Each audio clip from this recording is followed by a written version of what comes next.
Thank you very much. It's a pleasure to be here tonight. My talk is going to be somewhat tech adjacent rather than tech heavy. We will cover sort of some of the stack that we're using at Veriff on our data team, but it's mostly going to be an introduction to how we went about setting up our business intelligence team and introducing a data-driven mentality to the company. But let's go ahead and just get started. So today I'm going to talk a little bit about what Veriff is.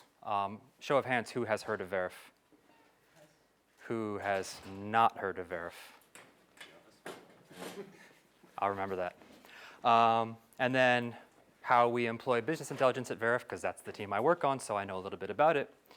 What our journey has been like so far in setting up business intelligence and data-driven thinking. A little detail on our data warehouse stack and some of our plans there. That'll be the more technical component. Some of the real-world applications of data analysis and data-driven thinking that we use every day. Some of the challenges that we've experienced on the way, and some of the things that we've learned. And a warning ahead of time, this is very anecdotal and based off of our experiences. What we say here may not apply to your exact situation, and it is very much a work in progress. We have made huge strides in the last year, but there is still quite a ways to go, which is good because that's job security for me. So a little bit about Veriff at a glance. It was established in October of 2015, but it's just really been rather recently that we've picked up on the hype. We went through Y Combinator's winter batch of 2018 as well. We received $8.3 million in funding, most notably from renowned actor Ashton Kutcher. And we are currently 300 or more than 300 people and still growing. I believe at the beginning of the year we were under 100, so it's been quite a journey. We provide an identity verification and fraud prevention solution for companies around the globe.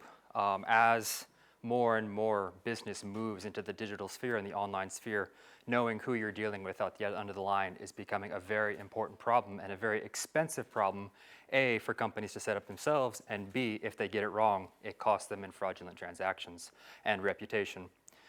So we help them cut their risks and cut their costs by providing an out-of-the-box solution and making sure that they can trust their own customers. Under the hood, we really want to emphasize augmenting human interaction with automation. We believe in automating the things that can be automated well and can be automated effectively, and we believe in having human oversight in things where computers still struggle a little bit.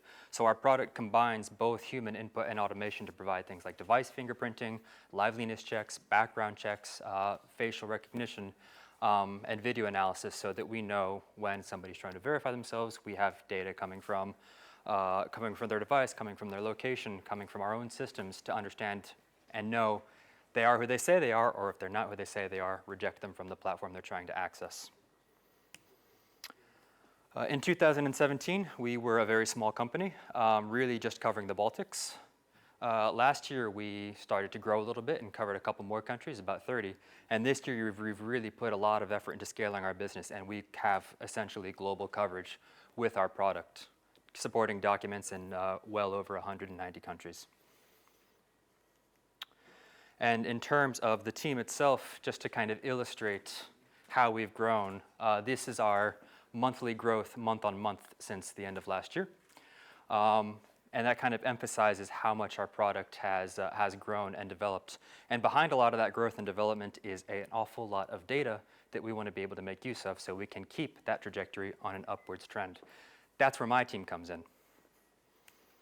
So the business intelligence team at Veriff is relatively small. We're currently 4 people, and we're responsible for the entire metrics pipeline and data pipeline at the company. So our mission is to establish a data-driven approach to everything that Veriff does. We want all of our product decisions and all of our business decisions to be backed by data, not just intuition and past experience. The reason we do this is we believe that data helps us build a more efficient organization. If we're powering our decisions with data, we're going to make fewer mistakes, we're going to have better foresight, better insight, and this helps us smooth things out. It removes a lot of the guesswork from product development. If we know where we can add the most value or get the biggest bang for our buck, and we can back that up with numbers, then that's a compelling argument. And it helps align all the different teams and all the different business units in the company towards one mission. We're responsible for developing and maintaining a set of relevant metrics and company KPIs. We're responsible for empowering all the different teams with data, tools, and the resources they need to analyze it. And probably most critically, we're responsible for data evangelism, which means most of my day consists of going around and making sure people are actually using the data that we give them. It's a very critical and often overlooked component of what a BI team lead does. How many of you have seen this graph before? Or I'm sorry, this illustration. Excellent. It's very useful.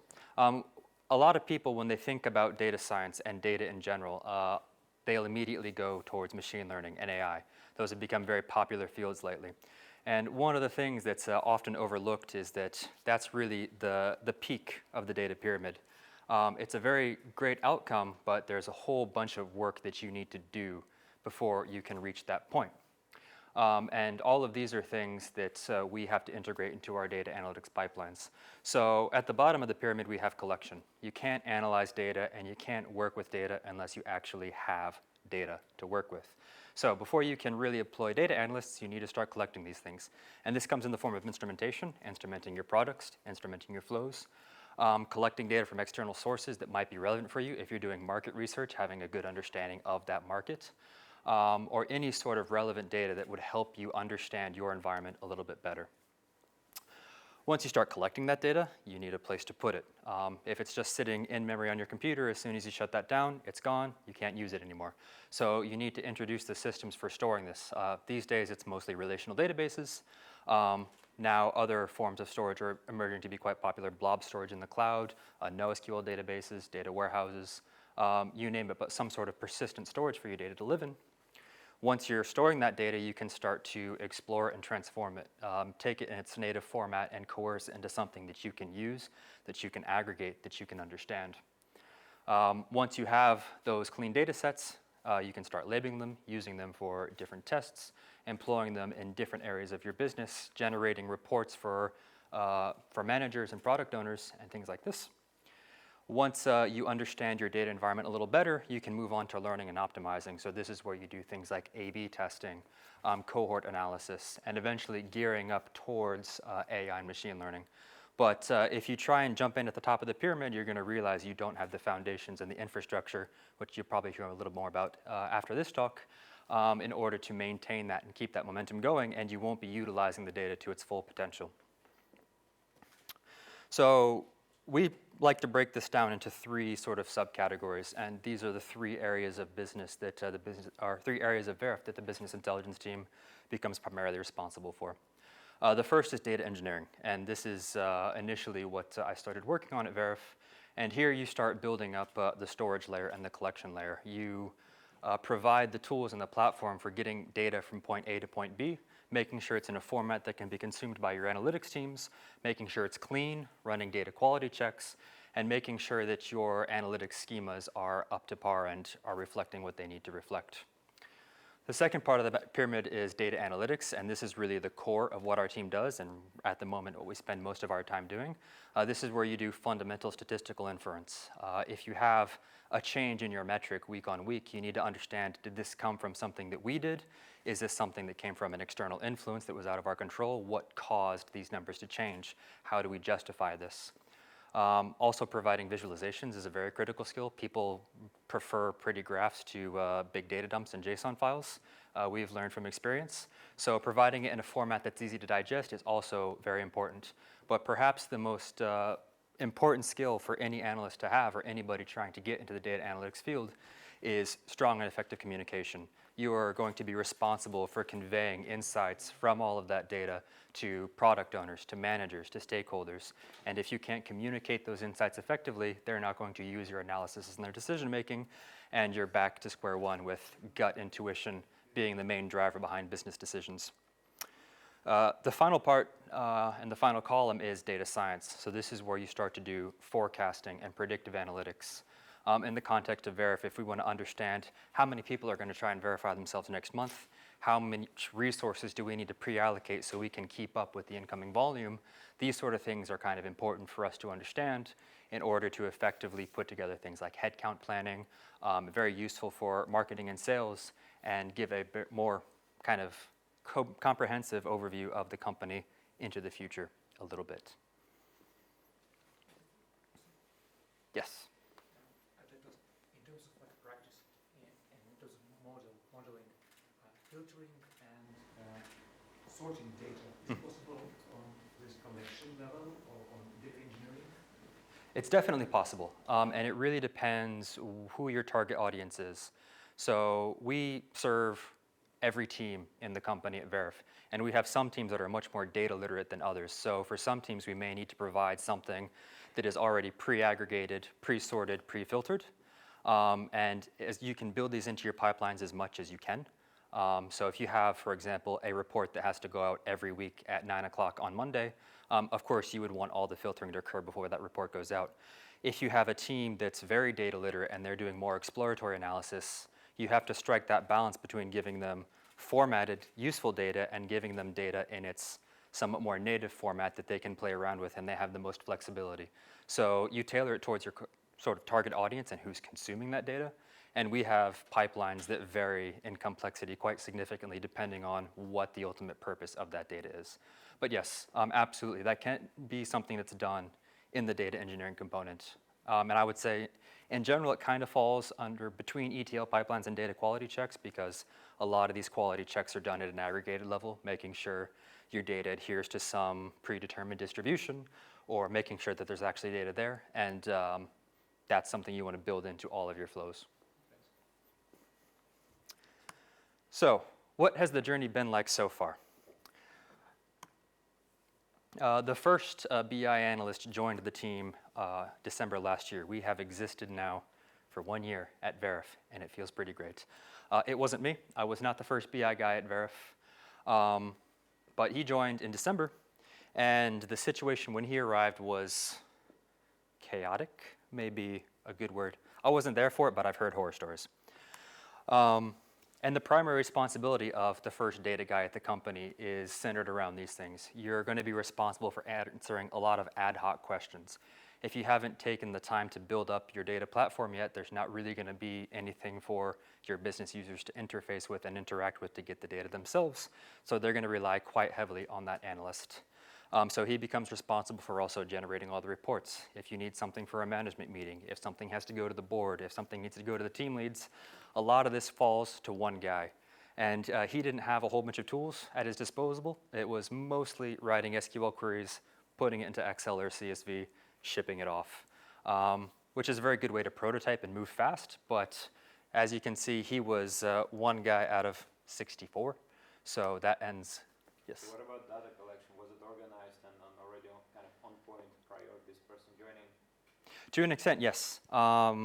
A lot of the data that we consume, at least actually our primary source of data at the moment is internal, understanding our flows and understanding our product to the best of our ability. And a lot of this was done and this instrumentation built in when we started developing it. That being said, we've definitely made dramatic improvements to it so that we have a more clear oversight of what's actually going on. But there were things there already, yes.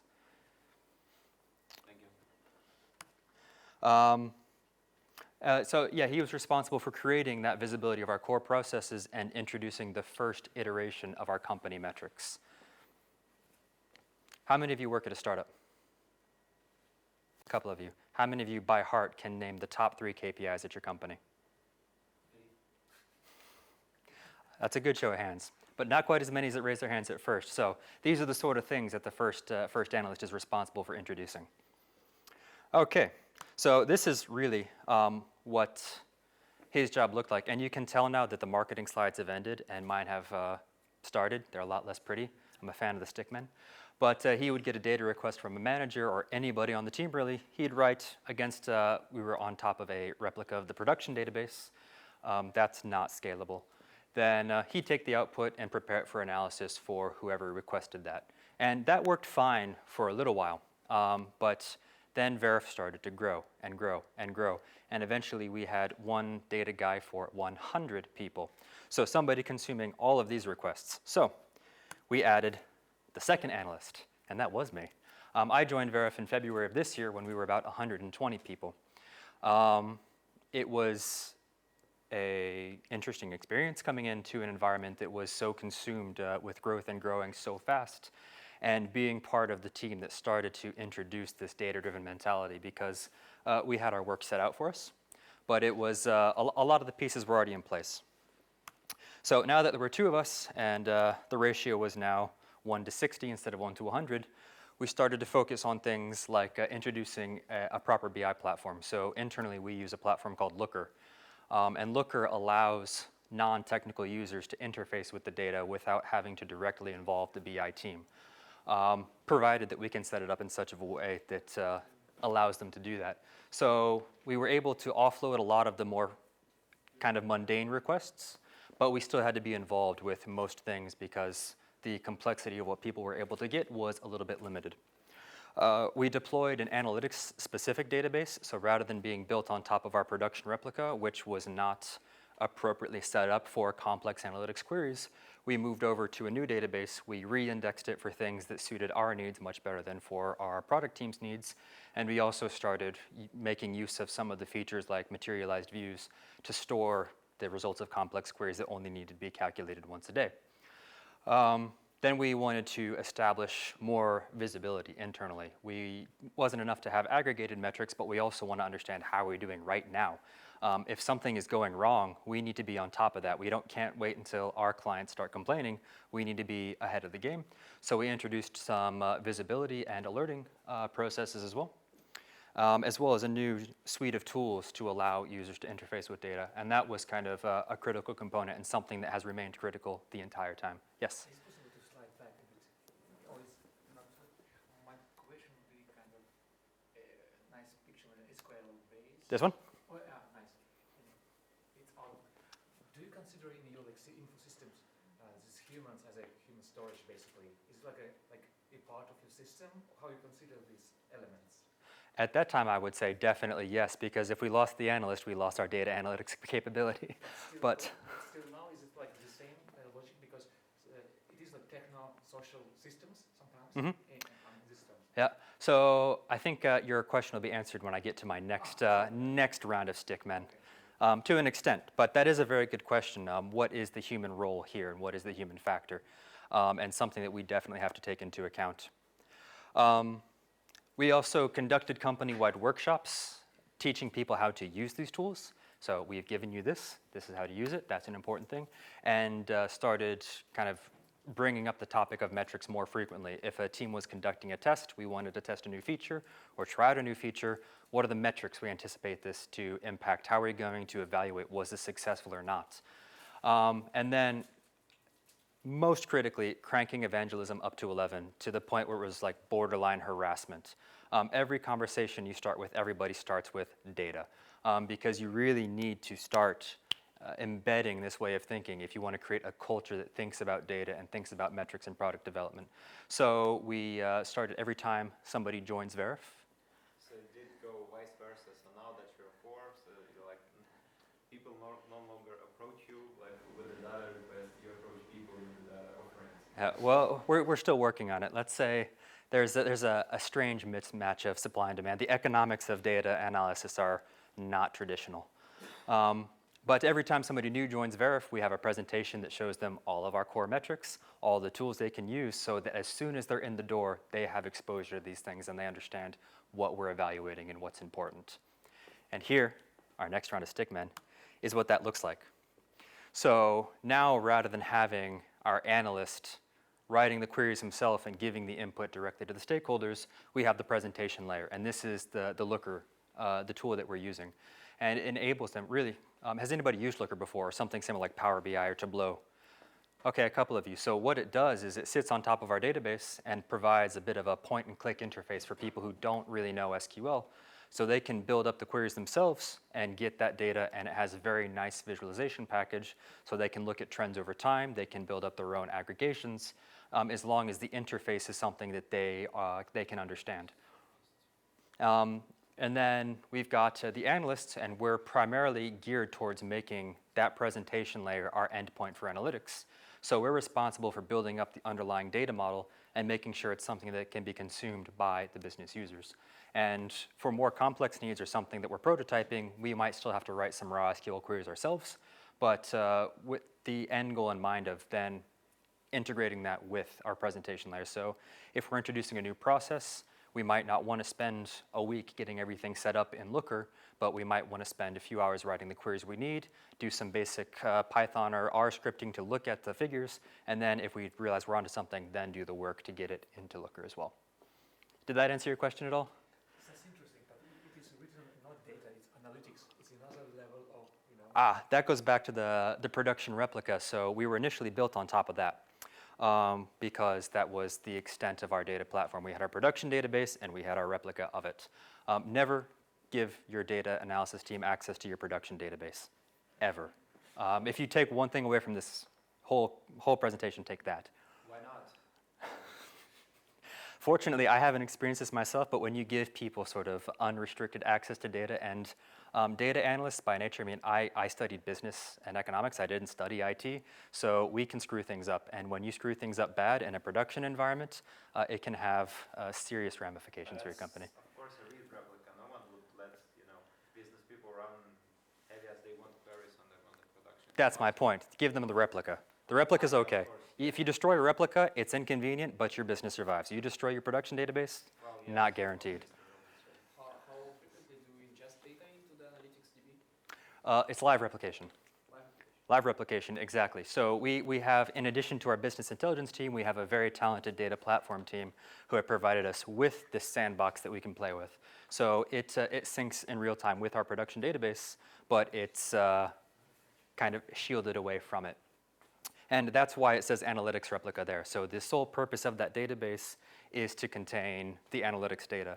And this goes beyond just having the data, but we also handle a lot of our GDPR compliance there as well. So obfuscating out any sensitive data that the analysts don't need access to, because we're primarily concerned with aggregated analytics. So this gives us kind of a data repository that we can share with the entire company without accidentally exposing sensitive information. So it's also, on top of being useful for analytics, is critical for our security compliance as well. So big picture would be something, there's another, like a part of picture when there's another analyst who connects this data sources to create from this analytics. So another kind of, it's another level of, or another type of analytics. Yeah, so this was the next iteration. Now, instead of the analyst writing queries directly to the database, we feed that information to the presentation layer, which is Looker. And there's more to come after that. What's not in this picture is the actual production database schema. So this is a replica, so we have another database, underneath here that replicates to that one, and then neither the analyst or the manager nor the presentation layer access that database directly.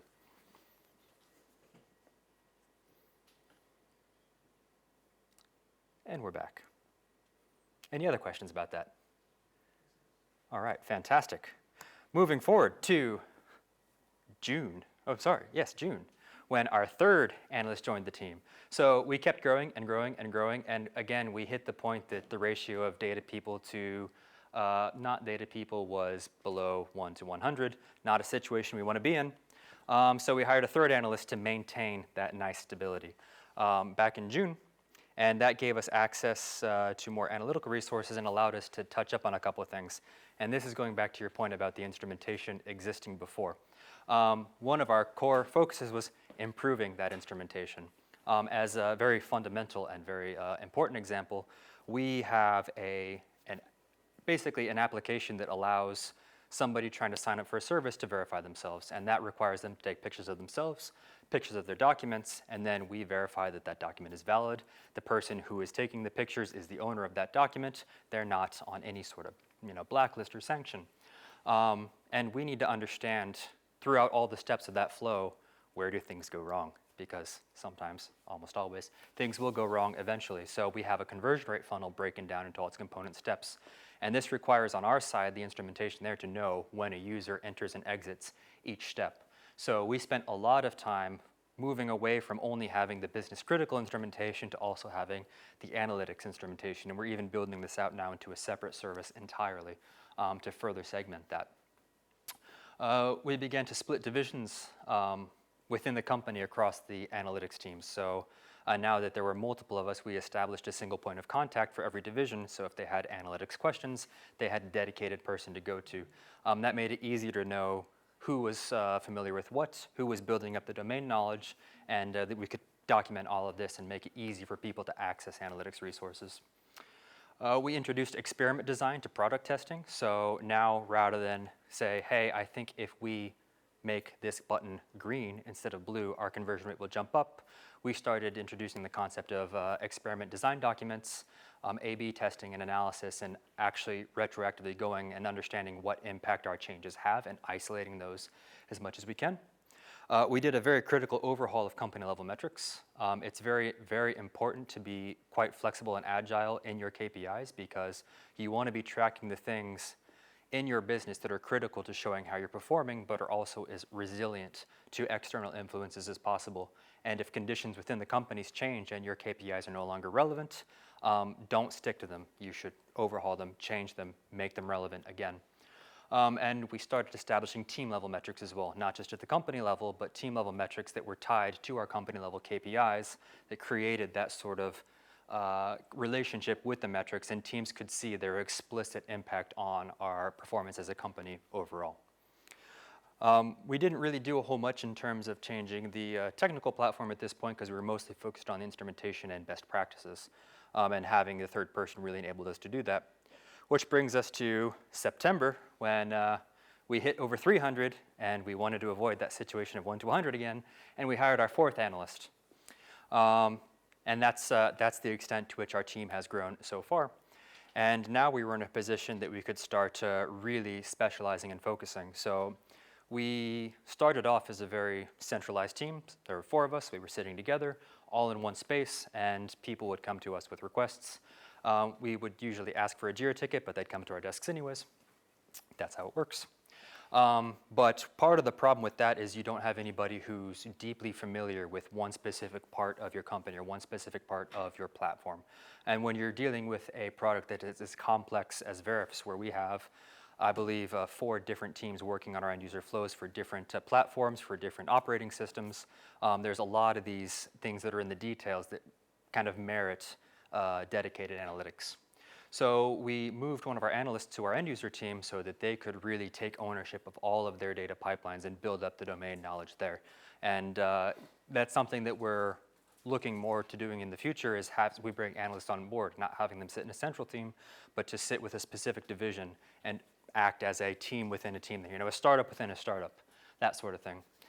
We wanted to start consuming data from external sources, so we had been consuming a bunch of data internally, but in order to understand our environment as a whole, we wanted to consume data from things like our HR software, our sales software, maybe some market data, and we needed to build the processes for consuming this and integrating it with our own data. Increasing data literacy of all the teams, so part of our job, like I said, is the data evangelism. So we don't want to be a gatekeeper of analytics as a BI team. We want to be an enabler of analytics. So we don't want to just do the analysis for people. We want to give them the tools they need to do it themselves. We introduced A/B testing. So we're running A/B tests now so we can concretely see what impact our changes make in our end user flows. And we've started working on a data warehouse because, you got to get in on the buzzwords.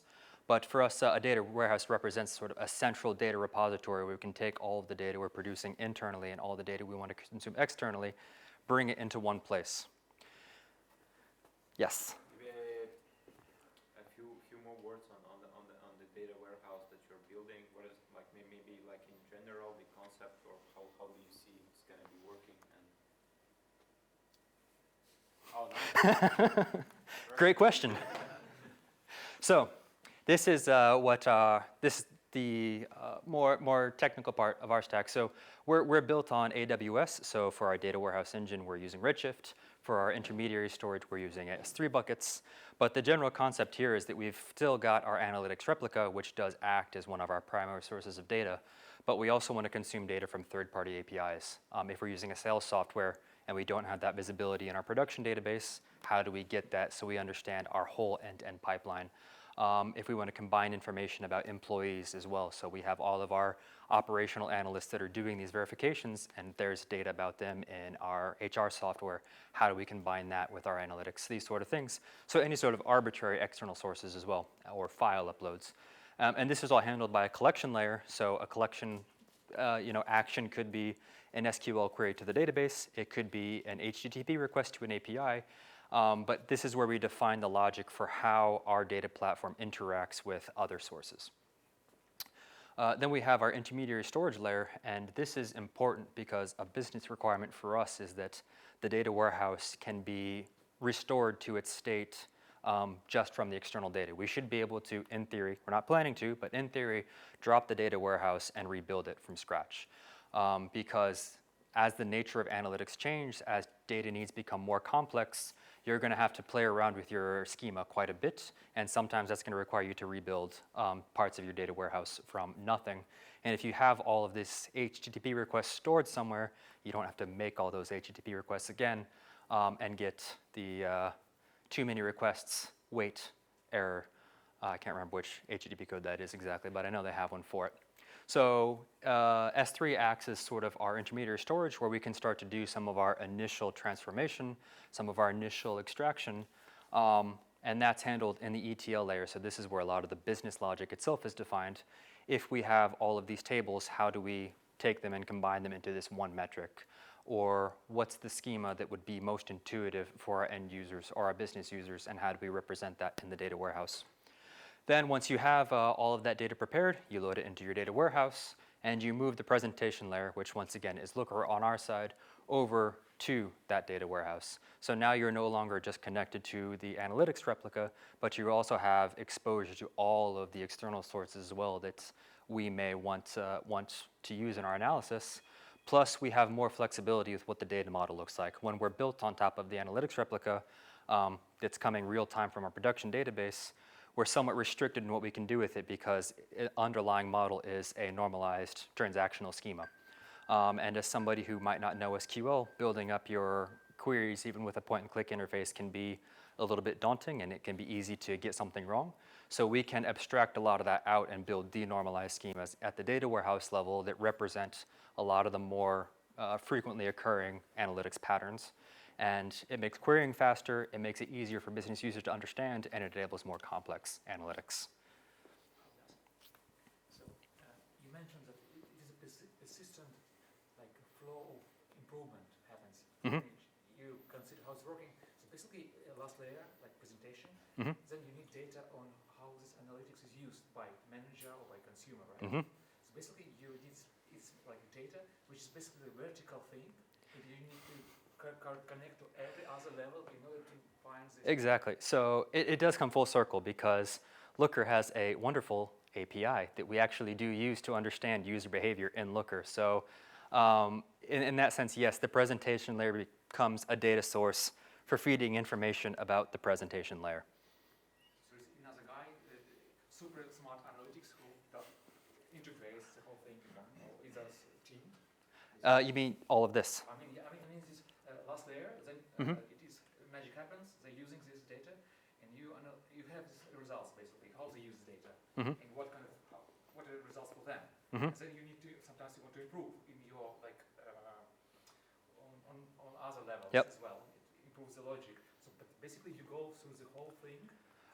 There's definitely an element of looking at, for example, in the presentation layer, in Looker, we have dashboards.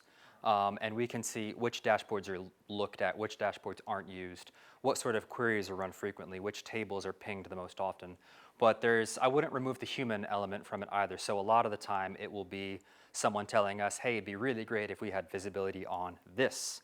And then we make that, we give it to them, and we can see, okay, is this something that's actually being used? So I would say in that sense, there's the human feedback loop. So we all are humans at the moment on the BI team, and we interact with all the other humans that work at Veriff. So if there's something that they want or need or something that doesn't do what they want it to do, then we usually hear from that rather than rely on analytics to pick it up. But yeah, we definitely do things like understand how do people interact with the platform we provide them, because we need to know how do we make it better. It's kind of manual thing, or is there another really another database all this like? Yeah, so once again, moving forward with just the Looker example, then Looker has its own metadatabase that is part of the instance we have. We can query it from that. We can make API calls to Looker and get that information there. And the way it would propagate up is we would have some logic defined at our collection layer for what do we want, what are the parameters in the HTTP request, for example, how often do we make it. Then the results of that would be stored in an S3 bucket. The appropriate business logic would be applied to it at the ETL layer, and it would make it to the data warehouse and be available in Looker. Yep. So kind of looking forward at the next steps here for what we're trying to do. And going back to the 3 branches we had, on the data engineering side, we're very much focused on establishing that platform that we just showed, that central data repository, and building more sophisticated tools. So as long as we can provide tools that people use, we're on the right track. On the data analytics side, we want to have more analysts and more teams. And this kind of opens up the possibility of teams building up their miniature analytics functions and running a lot of the experiments on their own. On the data science side, we plan to introduce predictive analytics and understand user behavior better. So when we have a user that's in the flow and trying to validate themselves, maybe we want to identify which ones are at risk of dropping out, or we want to forecast how much volume are we going to get in the next month, what resources do we need to prepare for that ahead of time. I'm going to go over in a little more detail the data warehouses here. So a little bit about what our schema looks like, or what a traditional data warehouse schema looks like. Some of the ways the storage engine differs from a traditional database, some ways you may optimize queries, and how we orchestrate everything, all these complex data pipelines. So transactional databases most often use an OLTP schema, a very normalized schema that's optimized for writes and updates. And this is critical when you have a lot of information coming into your system in real time. The lack of redundancy by having a normalized schema makes it very easy to ensure data integrity, and you can enforce that data integrity through primary and foreign key constraints. The downside of this is it's awful for analytics queries. It's very slow because you have to join 20 different tables to figure out something quite fundamental. This is where OLAP schemas come in, so online analytical processing. And here, these schemas are optimized for reads and complex queries. And they achieve this by denormalizing the schema and introducing redundant data. This makes writes and updates very slow, but you can run very complex queries and parse through large amounts of data very quick. And in most instances, I'm most familiar with Redshift, so most of my examples will come from here. Primary and foreign keys will be used by the query planner, but they will not be enforced by the storage engine. So you can have duplicate primary keys, and it's something that you need to be aware of when building up these sort of schemas, that you're not going to get an error if you try to enter duplicate data. So you need to make sure that your ETL logic handles all of these things and make sure your data quality checks are catching instances of this. On the storage engine side, most relational databases use a row-based storage engine. Postgres uses row-based, MySQL uses row-based. And it's very common, and it's very useful for OLTP schemas. It becomes a limiting factor when reading, because even if you're filtering by columns and you only want data from one column in a table that might have 100 columns, it still has to scan that entire row, every column in that row, to read that one column. This is one of the things that makes it most inefficient for analytics queries. Storage engines like Redshift are column-based, so they don't store data in rows, they store data in columns. And here, when you filter by columns, or instead of select star, you do select columns 1, 2, and 3, it's only going to read columns 1, 2, and 3 and leave 4 through 100 alone. It doesn't need to read them, it doesn't need to know they're there, it just needs to know, I want these columns. That makes it much easier to, once again, read large amounts of data. In terms of the query optimization, on a transactional database, you rely very much on appropriate indexing. And this is one of the biggest advantages that we got out of the box by having a data platform team. Was the initial production replica we were built on top of was not indexed appropriately for analytics. This made it very difficult for us to do historical analysis because the queries would time out. And appropriate filters, once again, most of the time the filters having the appropriate index will also speed up your queries. On the data warehouse side, there's a whole other set of tools you can use to speed your querying up. A lot of them will use massively parallel processing.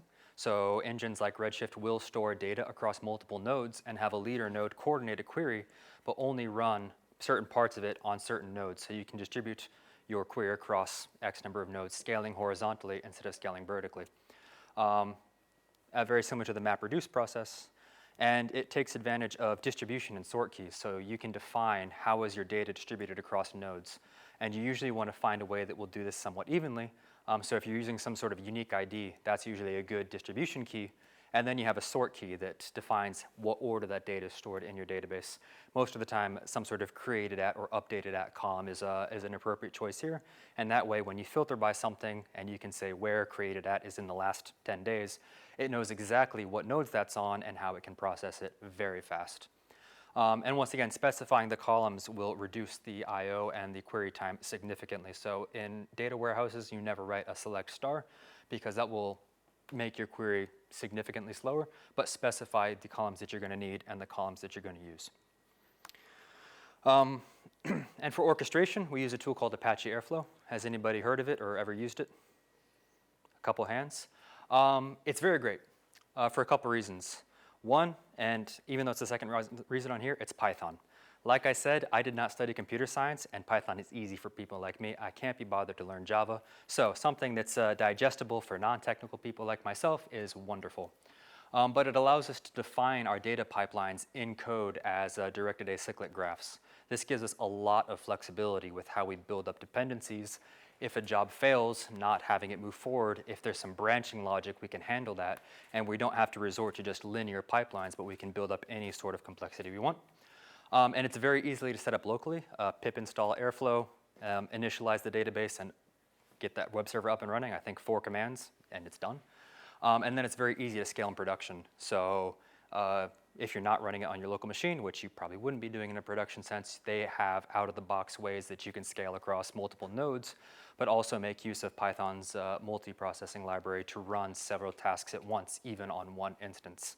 So it's very convenient, it's very easy to use, and it's quite powerful. And here I've just got an example of a very simple DAG, despite what I said about complexity, this one being very linear. But here we might have a pipeline that just takes some table in our database, dumps it to an S3 bucket, and then copies that table into our Redshift instance. And we can coordinate that and do any sort of data quality checking, any sort of merge logic, any sort of transformation logic, and we can make that a step in that pipeline and introduce it very quickly and very efficiently.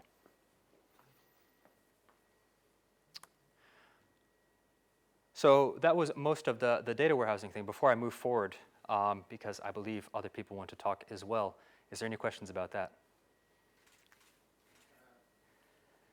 Do you plan to use any other tool other than Looker? I mean, do you see that it fulfills everything or there's something missing? Right. So in my mind, the primary value of using a BI tool is the fact that it enables non-technical users and business users to access data in a manner that they wouldn't be able to otherwise. So there are several other tools. Periscope is a good example of a tool that does something similar in terms of visualization, but it requires you to be able to write SQL. So for us, the functionality we need is the ability to give access to everybody at the company to that data. So if we can find another tool that does that and is better in some other aspect, be it features that we don't get in Looker or a better price tag or something like that, then it could be potentially an attractive option. So we've got the predefined list of things that we need this tool to do, but we're not necessarily married to one solution for the rest of Veriff's duration. But at the same time, building up a new BI tool is not a cheap process. It requires a lot of investment and time from the BI team, from the DevOps team. So there would have to be a compelling reason for us to make that switch. Mm-hmm. One more. Do you feel that you were late on, let's say, on BI project and with the BI team? Not necessarily.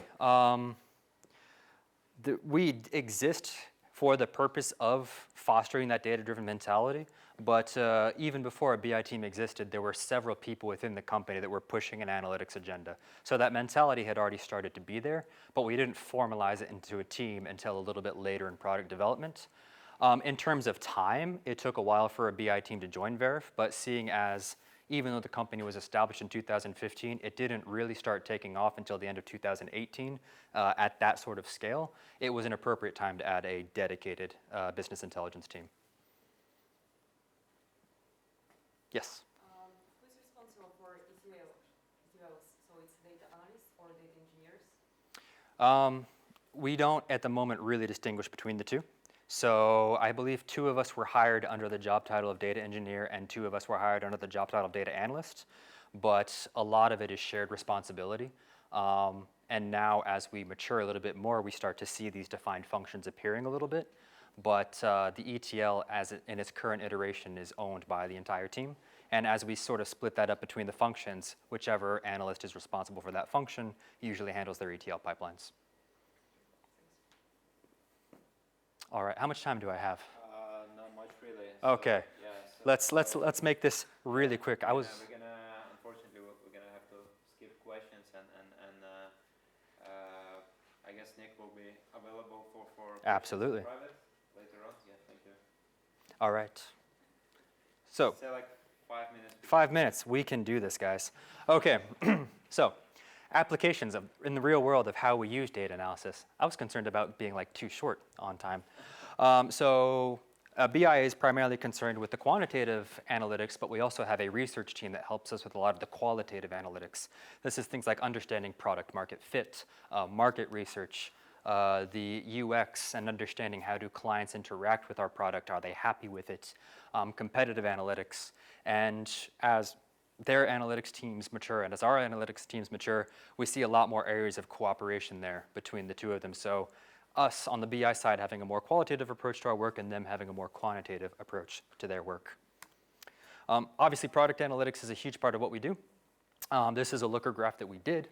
And we wanted to test out whether or not a feature we had introduced was doing what we intended it to do. Every time somebody tries to verify themselves on our platform, they get either a yes, you're approved, no, you're not approved, or we're not entirely sure, can you try again? We want to minimize those we're not entirely sure, can you try again instances as much as we can. So we introduced a feature that would, while the user was taking pictures, give them feedback about, hey, you know, that picture was a bit dark, can you move to a lighter room?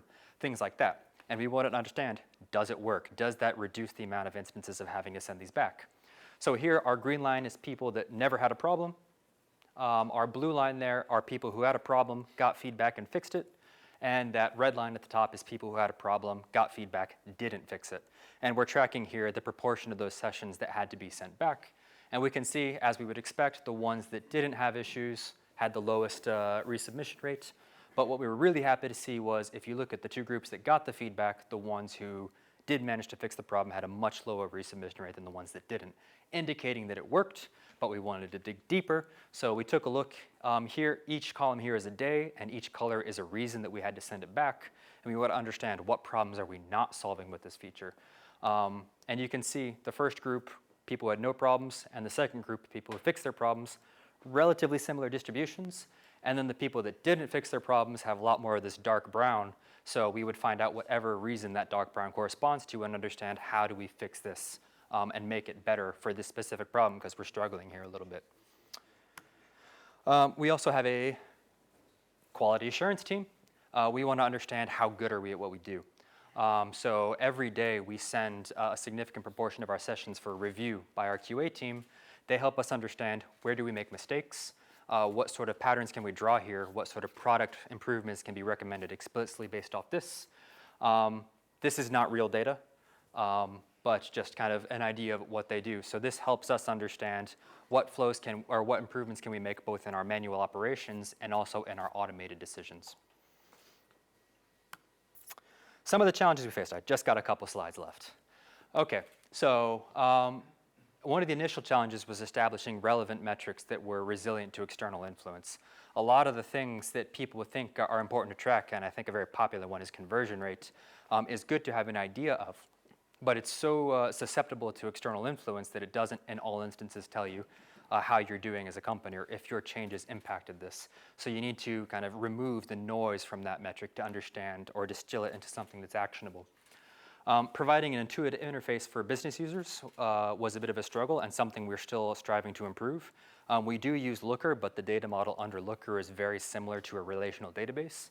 So how do you present it to them in a format that is easy to understand and easy to digest? We've improved the instrumentation quite dramatically, but that took a lot of work on the analytics side and also the production team side or product team side, because they are the ones who are adding this to their products. And striking a balance between incoming requests and building a self-service layer. So a lot of our job is kind of ad hoc analysis of people coming up to us saying, I want this. And you're saying, I'm in the middle of an ETL pipeline. But they need that data, and you don't want to be a blocker there. So you need to find out how much time do you spend handling these incoming requests, and how much time do you spend building up that platform so that they would be able to answer that question for themselves. It's a tricky problem. And finally, some of the things we've learned along the way. There are 3 things you need to establish a data-driven culture within a company. One is evangelism, like up to 11 evangelism, always talking about data, always being present, always being visible. The second is education. So you can talk about data all you want, but people also need to understand what it means. So you need to teach them how to understand the data that you're providing.